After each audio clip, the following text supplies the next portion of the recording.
নেতা মির্জা আব্বাস সাহেব বক্তব্য দিচ্ছেন, শেখ হাসিনা আগে ছিল কুকুর আর ডক্টর ইউনূস নাকি বাঘ। বলতেছে ঘাড় থেকে কুকুর যায় বাঘ এসে বসেছে, একে ঝাঁকি দেন আমার লাগবে। বলতেছেন যে আগে আমরা কুকুরের কাঁধে ছিলাম, আগে আমাদের কাঁধে ছিল কুকুর, এখন আমাদের কাঁধের ওপরে এসে বাঘ এসে বসেছে। আগে ছিল কাঁধের ওপরে কুকুর, এখন বাঘ এসে বসেছে। এখন বাঘকে তাড়ানোর জন্য আমাদের ঝাঁকি দিয়ে কাঁধ থেকে নামাতে হবে।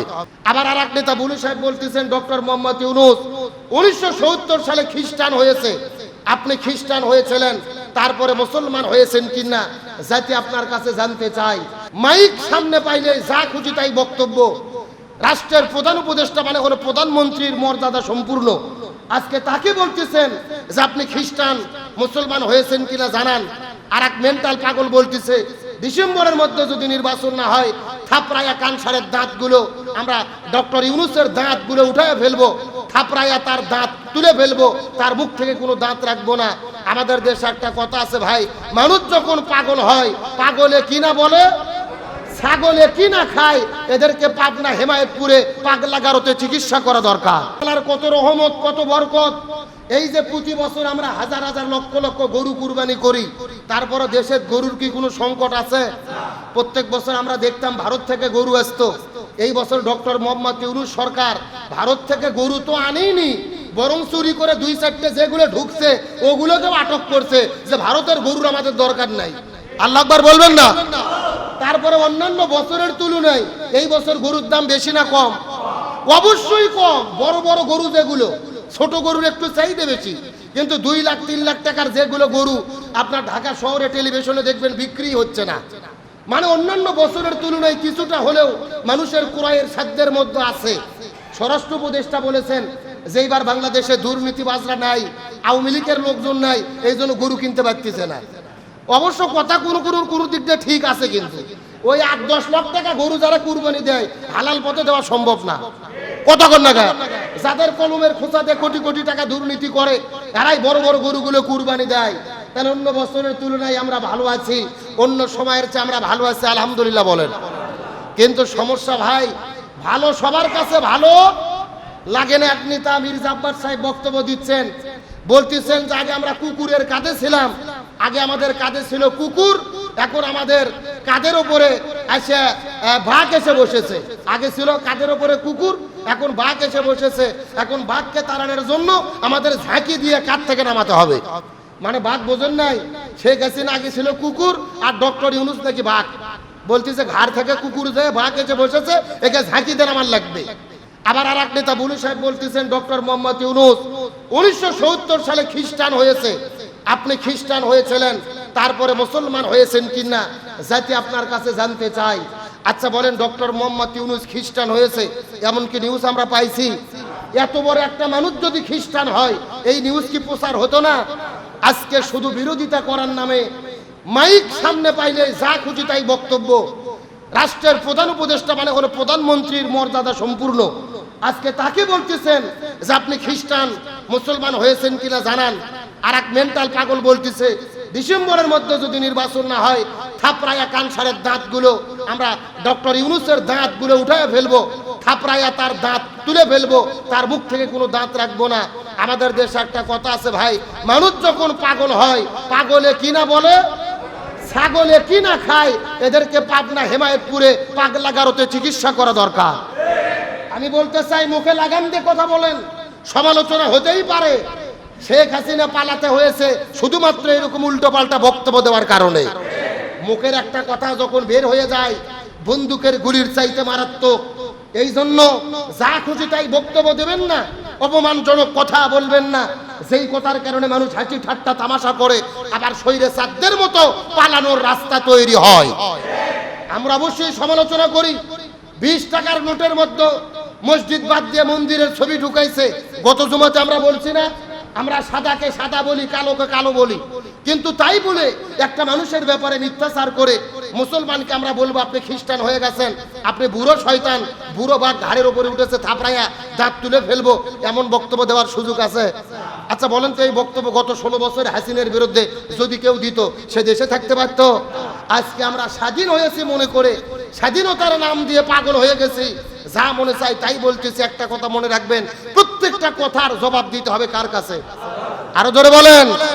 এই জন্য ক্ষমতার অপব্যবহার করা যাবে না, হিসাব করে কাজ করতে হবে। তবে ধন্যবাদ দেই, সেলুট জানাই বেগম খালেদা জিয়াকে। তার কাছে একটা গরু নিয়ে যাওয়া হয়েছিল, যে গরুর নাম হলো কালামানিক। কি মানিক? কালামানিক নামে একটা গরু, 35 মণ ওজন, প্রায় 15-16 লক্ষ টাকা যে গরুর দাম। পটুয়াখালী থেকে একটা লোক, সোহাগ নামে একটা ছেলে, এই গরু নিয়ে খালেদা জিয়ার বাড়ির সামনে গেছে যে খালেদা জিয়াকে উপহার দেব। খালেদা জিয়া তাকে বাড়ির মধ্যে ঢুকাইয়া সুন্দর করে খাবার টাবার দিয়ে বলেছে, আমাকে গরু দেওয়ার দরকার নাই, গরু নিয়ে যে তোমার এলাকার গরিব দুঃখীদের মধ্যে বিতরণ করে দাও। আলহামদুলিল্লাহ বলেন। তিনি প্রমাণ করেছেন যে তেলবাজি আর তোষামদি তিনি গ্রহণ করে নাই। কথা কর না কে? সত্যকে সত্য বলবো, ভালোকে ভালো বলবো, মন্দকে মন্দ বলবো। এরকম গরু গত কয়েক বছর আমরা দেখেছি হাসিনের কাছেও বিভিন্ন নেতা তেল আর পাম মারার জন্য নিয়ে যেত। কথা কর না কে?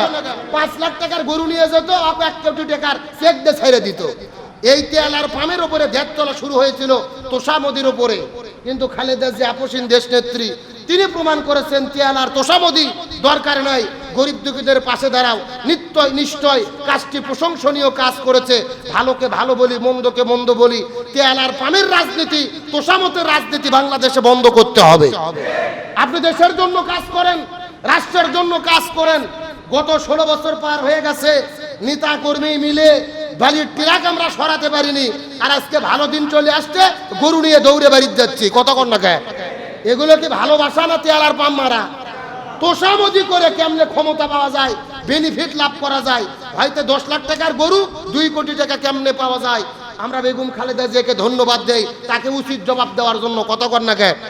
আর ঈদ আসলে যেগুলো গরু বার করে, কালামানিক, সাদামানিক, রহিম, বাদশাহ, সাকিব খান, জাহেদ খান, এগুলো নাম দিয়ে দিয়ে গরুর নাম রেখে রেখে যে কুরবানি দিচ্ছে প্রচারের জন্য, কুরবানি হবে?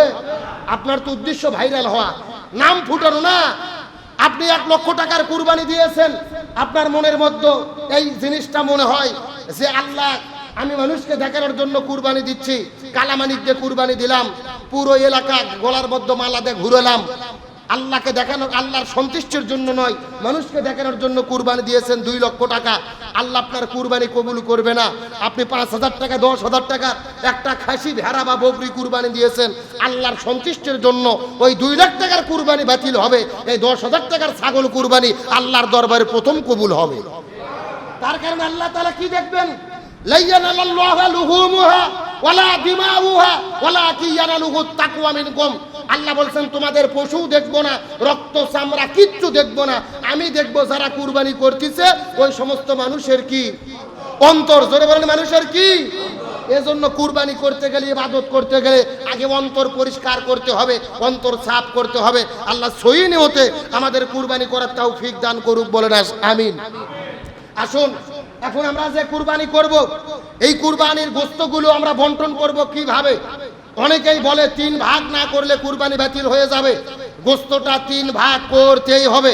আবার কেউ কেউ ফতোয়া দেয় কুরবানির গোশত 3 ভাগ করা কোরআন হাদিসে কোথাও নিয়ম নাই, কোরআন হাদিসে লেখা নাই কুরবানির গোশত 3 ভাগ করতে হবে না, মন চাইলে সব খেয়ে নেবে, মন চাইলে দিয়ে দেবে, 3 ভাগ করার দরকার নাই। একদল বলতিছে 3 ভাগ না করলে কুরবানি বাতিল, আর একদল বলতিছে ভাগ করার দরকার নাই, ইচ্ছা মতো খাও, কিছু দিয়ে দাও। আসলে কুরবানি গোশত বন্টনের সঠিক পদ্ধতি কি জানার দরকার আছে না নাই? গভীর মনোযোগ লক্ষ্য করুন। কুরবানির গোশত আমরা কিভাবে বন্টন করব? আমার বক্তব্য নয়, কোন মুফতি সাহেবের বক্তব্য নয়। কুরবানির গোশত কিভাবে বন্টন করতে হবে আল্লাহ সরাসরি নিজেই তা কোরআনে বলে দিয়েছে। সুবহানাল্লাহ বলেন।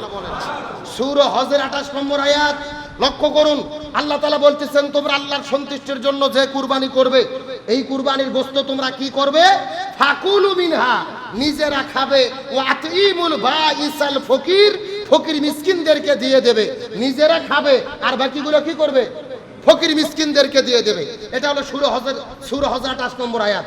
আর সূরা হজের 36 নম্বর আয়াতের মধ্যে আল্লাহ তাআলা বলেছেন, ফাকুলু মিনহা, কুরবানি দেওয়ার পরে আর গোশত বের করে তোমরা কিছু খাও, ওয়া আতিমুল কোনিয়া ওয়াল মুতারর, আর বাদ বাকি দিয়ে দাও। কাদের কাদের দেবা? যারা তোমাদের কাছে চাই তাদেরকেও কিছু দাও, যারা চায় না তাদেরকেও কিছু দাও। সুবহানাল্লাহ বলেন। তাহলে সূরা হজের 36 নম্বর আয়াতে পাওয়া গেল আল্লাহ বললেন, 1 নম্বর তোমরা খাও, 2 নম্বর দাও, তাদেরকে দাও। 1 নম্বর যারা চায় না ফকির মিসকিন তাদেরকে দাও, আর 3 নম্বর যারা চায় না তাদেরকেও তোমরা দিয়ে দাও। এখান থেকে সূরা হজের 36 নম্বর আয়াত প্রমাণ করেছে গোশত বন্টন করতে হবে 3 ভাগে। জোরে বলেন কয় ভাগে? জোরে বলেন।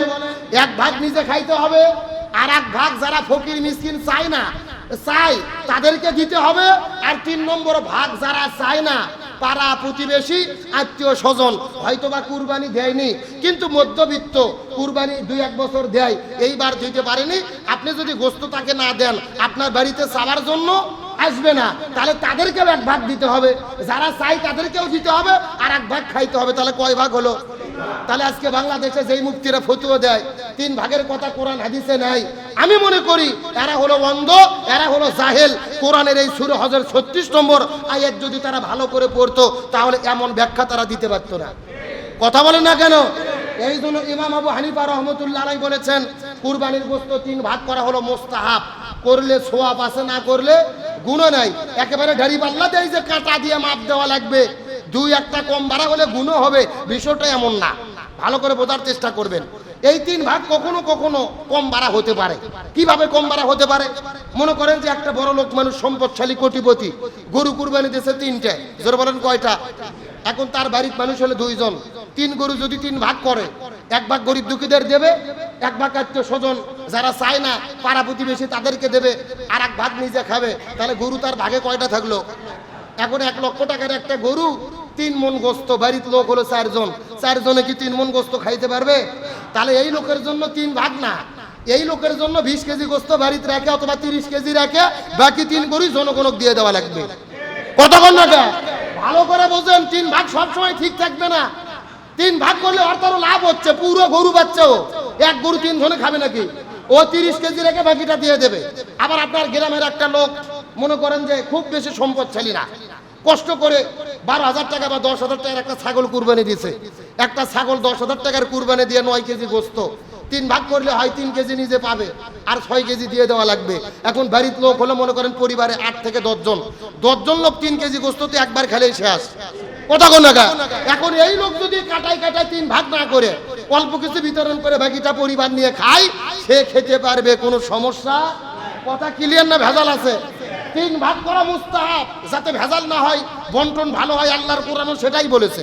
তবে কোনো কোনো সময় জরুরতের কারণে যদি কিছু কম বাড়া হয় তাতেও কোনো সমস্যা। আল্লাহ তাআলা আমাদেরকে সঠিক বুঝ দান করুক, বলেন আমিন।